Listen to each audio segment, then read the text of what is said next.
I reviewed two videos, the first being The Secret, and the second was The New Era of Positive Psychology. The main topics of both these videos were the embetterment of life, although they both approached it from different angles. The New Era of Positive Psychology used a more scientific approach, I believe, whereas The Secret used more of a positive thinking, using optimism to gain or accomplish one's goals.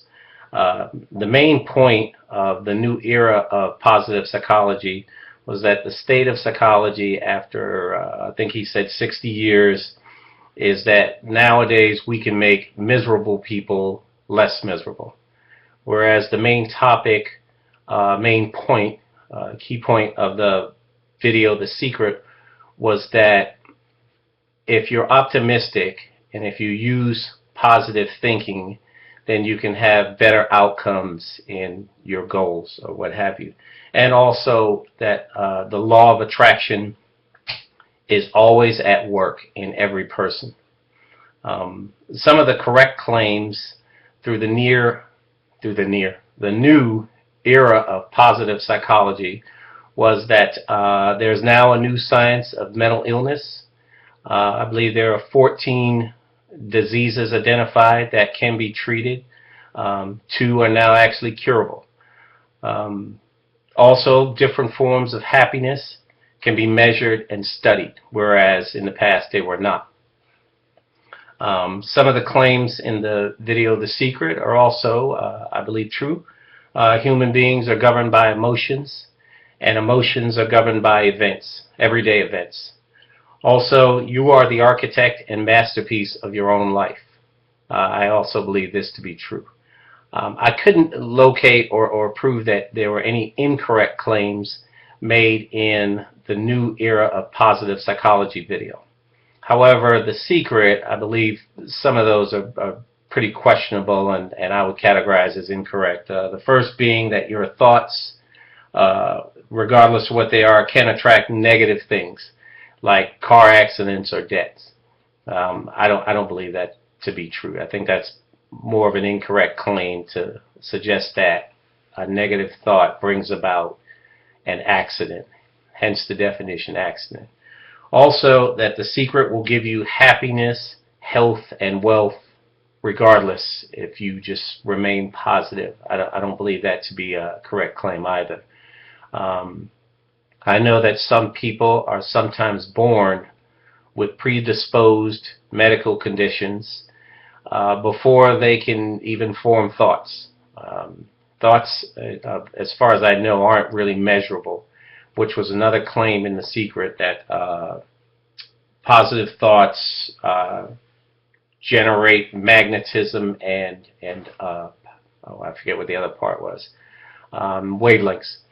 And I don't believe that's actually true either. Another point that the Secret made was that optimism and basically like thoughts bring about like returns. Misery loves company, that sort of thing. I believe if a person leaves their home to go to work or to go wherever, and you leave on a positive note and you keep a positive vibe about you during that day, then of course you're probably more likely to have a better experience at whatever you're doing, a trip to the park, the library, the grocery store, than you would if you left home on a negative vibe or with negative thoughts in your head. So in that regard, I believe the video was great about suggesting positive thinking brings about positive outcomes. I thought the new era of positive psychology was more scientific. I thought the speaker gave more solid references. He named other people who had helped work with him on this project. I don't remember if they were all doctors or anything. I just remember him mentioning names. He also gave some websites for reference as well. And his whole presentation was more of a teaching style than a sort of made for television thing, like what I believed with the other video, The Secret. The Secret had background music, whereas the new era of positive psychology had no background music. The Secret also had a lot of props and Hollywood style changes in scenes. You know, there was a lot of things going on there that just enhanced their presentation, which did not seem like it was for a professional audience as the previous video did. So I thought the psychology video was certainly more scientifically sound than The Secret. The Secret was more of a confidence building, motivational speaker type presentation, and it was delivered in just that part. One of the speakers on The Secret actually said he had seen cancer dissolve. Well, there's no cure for cancer. Some of my experiences with in my job are some of the things that I've succeeded with. Was I work in the plasma industry. I'm a plasma resourcer, so I work at a plasma collection facility, if you will, plasma donation center, as we call it. And there's always the never-ending drive for production.